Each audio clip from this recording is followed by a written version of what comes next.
It's funny how someone can be in a friendship relationship and actually lose herself. You see, before you have a spouse, your friends are the next thing to you as your spouse. They have the authority to make you and to break you if you allow it.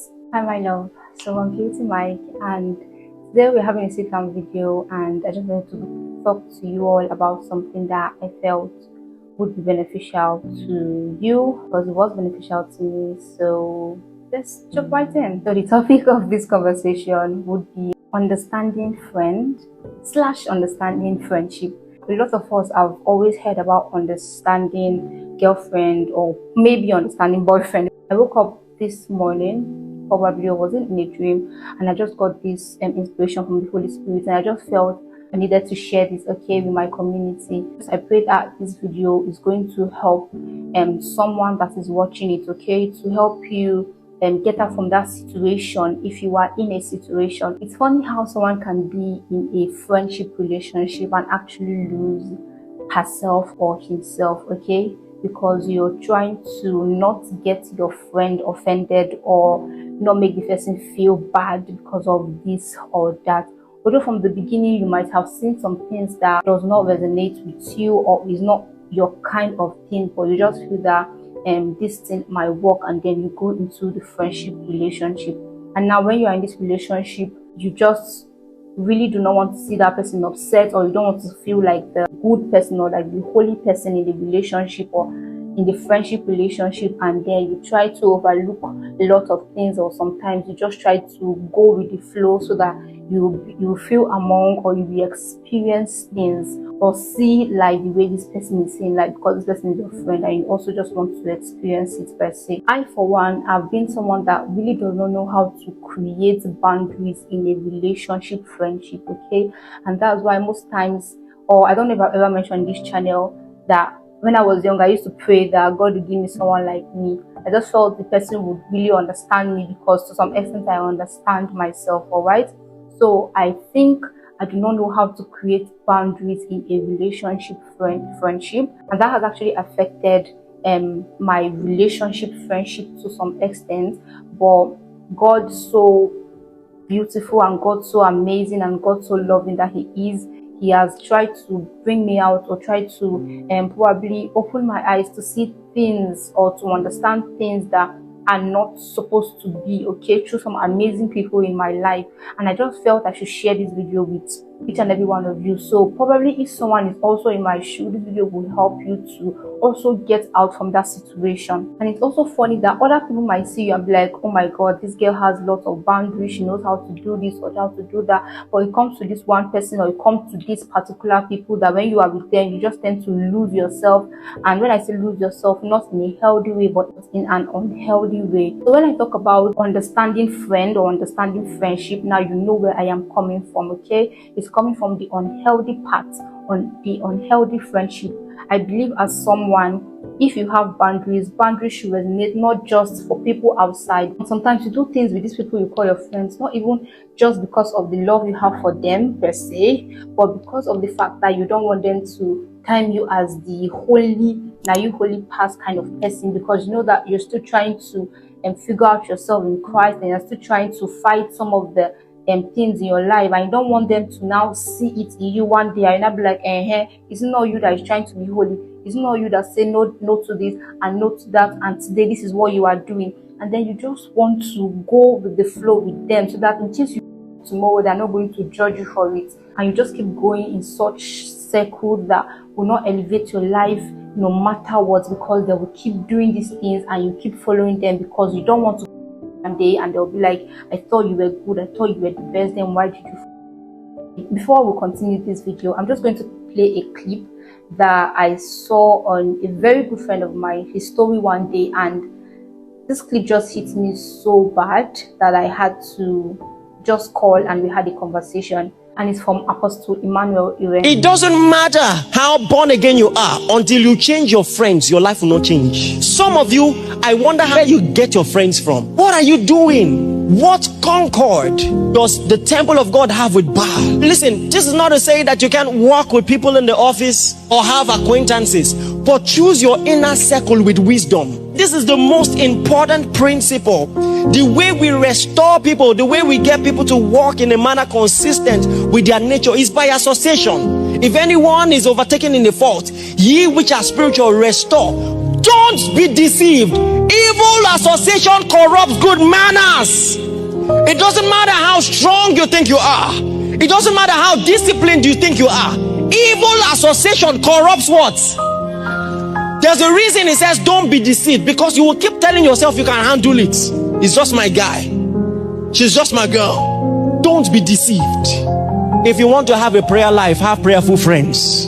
Friends who can stir up the gift of God in you, who can fan the flames of the gift of God in you, who can remind you of who you are in Christ. There are some friends who will never allow you to do bad by yourself. That's one thing you must get right. One of the best things God can do to you or for you is to give you good friends. Many habits will die just by the right association. And when he said that it doesn't matter how born again you are, until you change your friends, your life will not change. And this hits me so hard. If you are a Christian and you are still struggling, there's a saying that said, Israel wasn't built in a day, and you are still trying to get to that place as a Christian that you are, all right, from a baby to a child to an adult and so on, and then you feel that, okay, because they are just starting, and then probably you got mixed with these people, and you feel that if you just continue with them, that small, you will be growing, and then from there you'll be better. You are lying to yourself, and that is how I did to myself too, okay? Evil communication, evil association corrupts good manners. There is no way that you tell yourself that you are a newborn again and you keep the same old friend that you used to keep, and you feel that their association will not corrupt you. I'm not saying you should just throw away all the friends that you have, but there is a way you would limit your association with certain people that would help your life. Now, I get to some extent that sometimes this association or these friends can even be someone in your house. I mean, someone like your sister or someone like your brother. We are talking about people as close as that. But it is when you start limiting your conversation with these people. I'm not saying you should have issues with your family or have issues with everybody around you, no. But I feel when you start giving, or when you start distancing yourself from some of the things you used to do with people that are really close to you, or people that you feel that they are just really everywhere with you, probably someone that stays with you or you stay with the person, when you start distancing yourself from some of these things, that you understand that you are not involved or you do not want to associate yourself with them anymore. When you keep telling yourself that, okay, I'm going to keep associating myself with these people, these things will not affect my inner man, trust me 100, it will affect you. Because there is always something about sin, okay? If you do this one time, next time you'll be like, everybody is doing it, let me keep doing it. Let me just say for an example, you guys are like 3 in your room, all right? And from the beginning, you came into that room and then you told these people that, okay, you are a Christian, yes, so, but there's really nothing that differentiates you from them. And these people always goes out with sugar daddy, or there are things that they do that does not resonate with you. And then when they tell you about it, you just smile and be like, oh no wahala now. Next time if you are going, involve me, let's go together. And then tomorrow you'll be like, okay, let's just go out for a party, and then you go out with them for a party, and then it continues like that until one day they introduce you to someone that is old enough to be your father and say, okay, this person should be your sugar daddy. And then to you might now say, okay, because these people are doing it, there's really nothing there. Nobody's going to judge each other. They will not judge me. I will not judge them. I'm not in a church environment. Somebody knows what I'm doing. This environment is different from my family house and stuff like that, so I can continue. Now, when you do not show them that from the beginning that this thing is not what I want, this is not what I stand for, you're going to keep doing these things, and before you know, these things will take over you. Now, another thing that Pastor Irene said, choose your inner cycle with wisdom. Guys, trust me, I've been there and I've been through it. If you don't choose your inner cycle with wisdom, you will regret it. It will bring your downfall.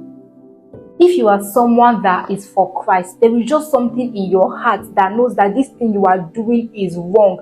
There are some people that do something and to them does not feel like what they are doing is bad. But to you, you just do one thing and your heart keeps telling you that this thing you do is bad. Trust me, if you keep associating with these people and you don't distance yourself from associations like this, you will fall.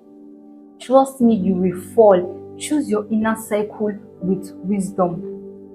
Honestly, it takes the grace of God. And it's funny that right now, this is a prayer point for me also, that God should bless me with the right friends. Honestly, friends have the opportunity to bring you down and to lift you up. You see, before you have a spouse, your friends are the next thing to you as your spouse. They have the authority to make you and to break you if you allow it. And that is why it is good. The best thing to do is to choose your friends with wisdom, with the grace of God. Pray that God will bring you to the right people. Another thing he said, one of the best things God will do for you is to give you good friends. Many habits will die just by association. That is the biggest fact on planet Earth. One of the best things God will do for you is to give you the right friends. Trust me, your habits, bad habits that you have, can die because of the friends that you keep. Good habits that you keep can also die because of the friends that you keep. I know some people are going to tell me that I do not allow peer pressure to affect me on stuff, but trust me, if you keep following these people, peer pressure will affect you. Guys, peer pressure is real. Trust me. When you are saying things like this, it's because this person is just in your office. This person is not your inner circle. I'm talking about someone that is as close to you as a sister. I'm talking about someone that you can eat in the same plate with. I'm talking about someone you can live in the same house with, and you guys are not even blood. That is what inner cycle is. Now, if you have this inner cycle and you feel that they cannot change who you are lying. It's either you change them or they change you. Now, beware, if you are still someone that is still battling with things that you're still trying to grow, do not even bring yourself to that aspect of you saying you want to change them when you're not even done changing yourself. I just hope that this is as clear as I really want it to be. And I'm not saying that you might not meet somebody and this person is being all okay, I'm so good, I'm so kind, and any little thing you do, the person judges you. That's not what I'm saying. I'm saying someone that's not looking at your short-sightedness, but someone that is higher than you spiritually otherwise, okay? Or someone that is in the same level and want to also grow in Christ like you. So that when you make mistakes, when you fail, when you go back, this person will help to uplift you and help to give you encouraging words and tell you that, my love, you are not alone. That I also understand this thing that you are going through and we are going to be fine. I'm not someone that say, I beg, maybe everybody they do, I'm not we do, I'm too. That is not what I am talking about.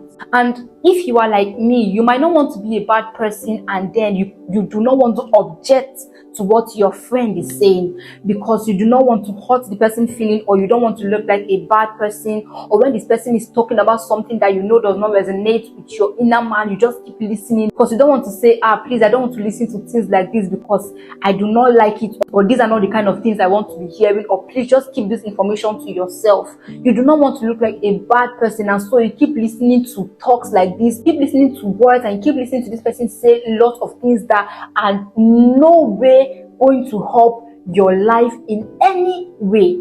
I know that there are some times that you just want to be a bad person. I don't know of anybody. There's sometimes that you just want to be a bad person. Yeah. You just want to be a bad, you just want to do something bad. I don't know of any other person. Now, when you have a friend that you can talk to when you have feelings like this, and will help put you on the right track, trust me, you would help yourself 100. If you talk to a friend and the person tell you, I'm not really they feel like this, so if you want to do, I beg, do, nothing will happen. Now, this is not the kind of friend you want to keep, except this is what you want. But if you are someone like me that know where you are going to, and you know that, okay, you are living for Christ, and when you do something, you hurt God so much, then you know the kind of friends you want to keep. Now, it might not be easy. You need the grace of God, I tell you. You need the help of God. If this video meets you and you feel within you that there are friends or people around that you just cannot do these things with anymore, I want you to make it as a conscious prayer point.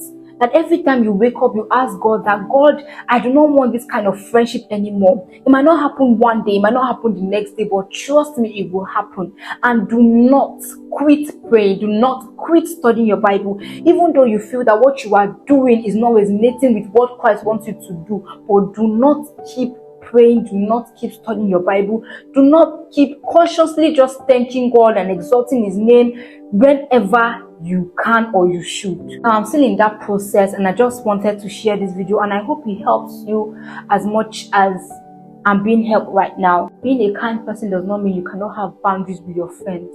Being a kind person does not mean you cannot say no to your friends. Being a kind person does not mean you cannot protect your space, cannot protect your time, cannot protect what you listen to. I just hope that we get to meet the right friends. And to the large extent, I know I'm not perfect, but I want to be better.